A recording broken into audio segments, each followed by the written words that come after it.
Well, I dried out everything, and now I've got it refilled with kerosene, but you can see how it works here.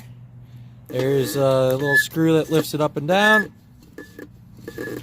and yeah, I've got just enough in there that the float just starts to bob up and down if I tilt it a wee bit. This collar thing goes on here like that, and then screws on.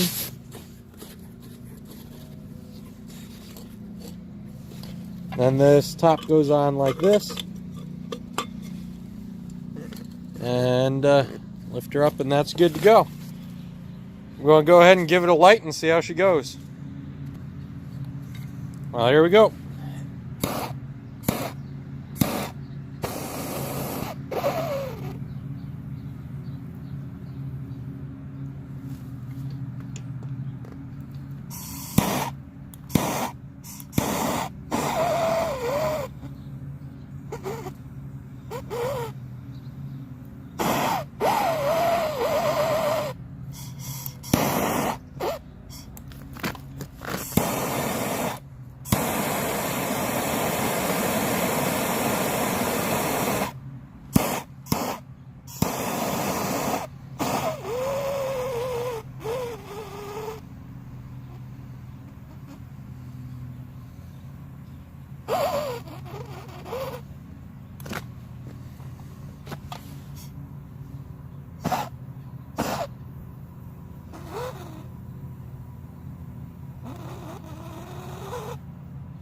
Well, seems to be lit now.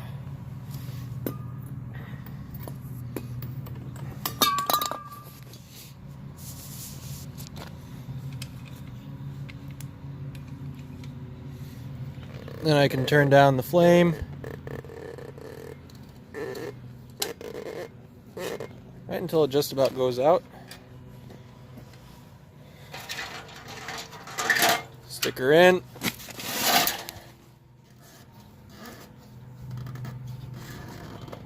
Turn it up again.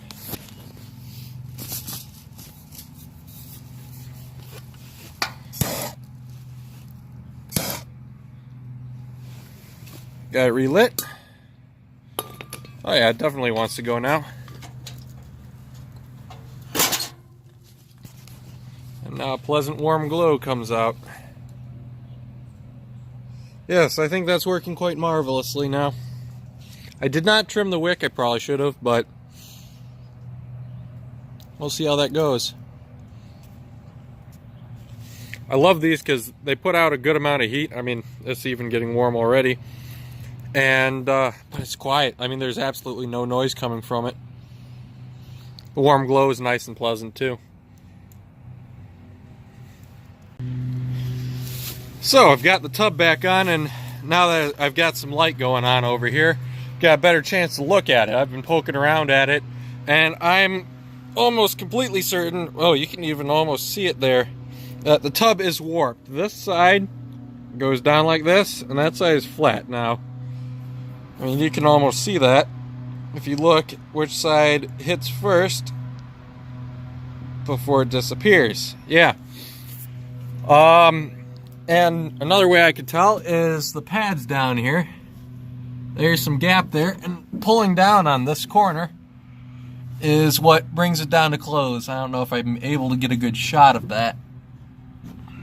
The other thing I've noticed is, well, even without me pulling down, this side's way out of alignment, and when I pull it down to where it's laying flat, it's way down there.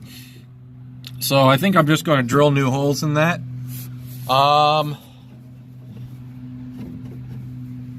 Besides that, when I close the door, well, for one thing, it doesn't want to close all the way because it's contacting right there, and this plate is not lining up at all. Now, I've got all sorts of movement. I should be able to move this striker up high enough. Yes, these won't be aligned properly, but that's okay because the door actually needs to go up higher to reach the roof when it's closed. So, I mean, I'm okay with that. Actually, on this side, I think that might not work out too well. I don't know. Got the welder working. I might be able to fix some stuff. Whatever. So what I'm thinking is I'm going to go ahead and push this side down to where it's laying flat on the frame. I can't figure out why, because I'm pretty sure that bulkhead is not tipped forward. If anything, well, if anything, it's tipped backwards and not forwards, which would raise this end of the door even higher. So I don't know if my frame is all sorts of foobarred, but I'm really not going to worry about that again because temporary frame. Well, the original frame, but I'm not terribly attached to it. I'm going to be replacing it eventually anyways. Besides that, this side, when I push down on the side I was just on, it raises this side. Currently it is actually sitting on its pads properly, all three of them. So that's good. That means I can weld in the outrigger over here and be fine with that. Do have to do some push and shove alignment to get everything all squared away.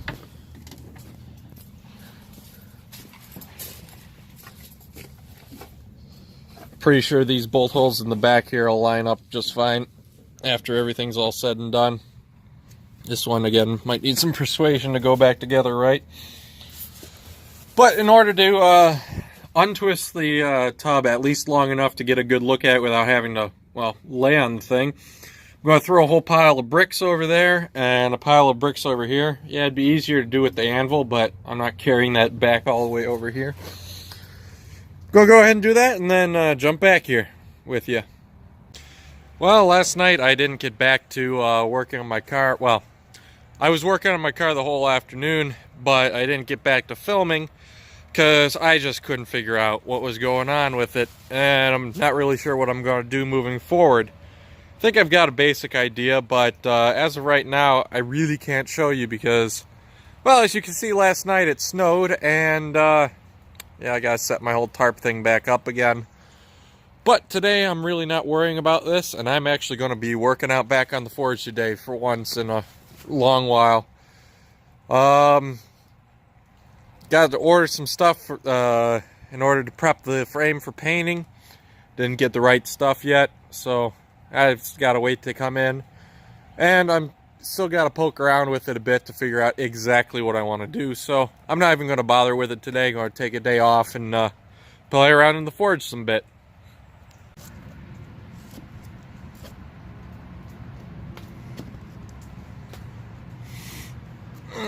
Got a little friend in my tool bag apparently.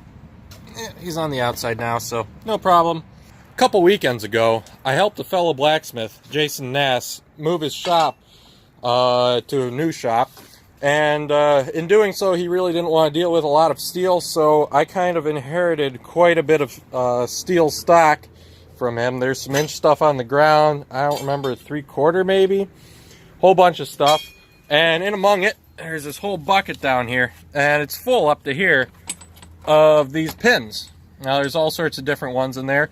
I believe most of them are mild steel, but a handful are painted pink, are supposedly 4140. These unpainted ones and the ones that are painted green are mild steel as far as I can tell. They don't harden in the quench. They're easy to move under the hammer.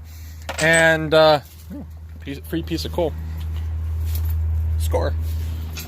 So one of them I squished down and practiced a little bit of upsetting into a cube.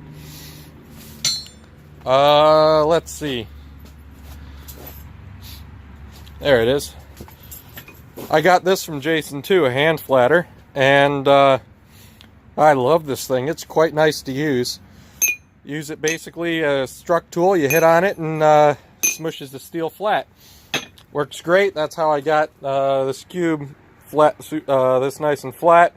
Could have gone farther, but I'm happy with how that turned out. I was just putzing around.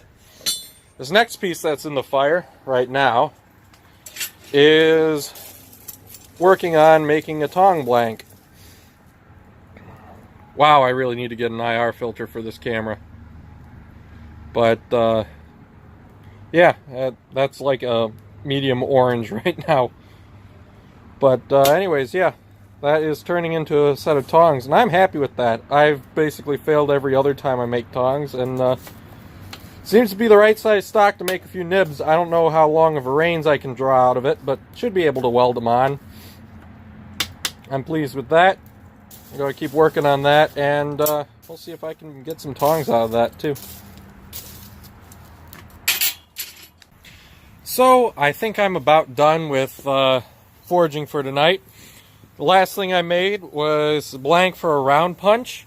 That'll be for punching the holes for the rivet in the set of tongs. Still need to grind the ends flat and flush and grind that end nice and smooth into the circle, but I basically forged that out. This is a piece of coil spring. The other part of it sitting behind the anvil cooling off too. I'm not going to harden or temper it, just going to kind of let it cool off, do its thing, normalized it before I pulled it out. I took 2 heats to heat it up past critical and let it cool down of its own accord while brushing the scale off. That has the benefit of leaving a really nice smooth surface, because the butcher's block brush actually takes off a little bit of the metal as it's going, so when it's hotter, it takes off more metal and kind of smooths it out, almost like a soft file sort of a deal. Did that twice, so that should be more than annealed, or more than normalized enough. I also have got these blanks made up for the nibs. My first one was the one I was a lot more happy with, which is, I believe, this one. I like that. I like the looks of that one a lot better than my second one. Yeah, really not too happy. I might make a third before I actually put the thing together, or I might just live with it. Learning experience. I made them. Don't know exactly how long of a range I can draw out of these. I'll try to make them as long as possible, but I can always scarf weld on even longer range if I have to. Honestly, I kind of want to do that just for the practice scarf welding. But I think that's all for tonight. If you like what I'm doing, like, comment, subscribe, all that jazz. Tell me if I did anything wrong with these things. And if you like what I'm doing and you want to help support the channel, please feel free to check out the Patreon link in the description. I am releasing the videos that I upload to Patreon first, before, as soon as they're done editing, or as soon as I'm done rendering it, whatever.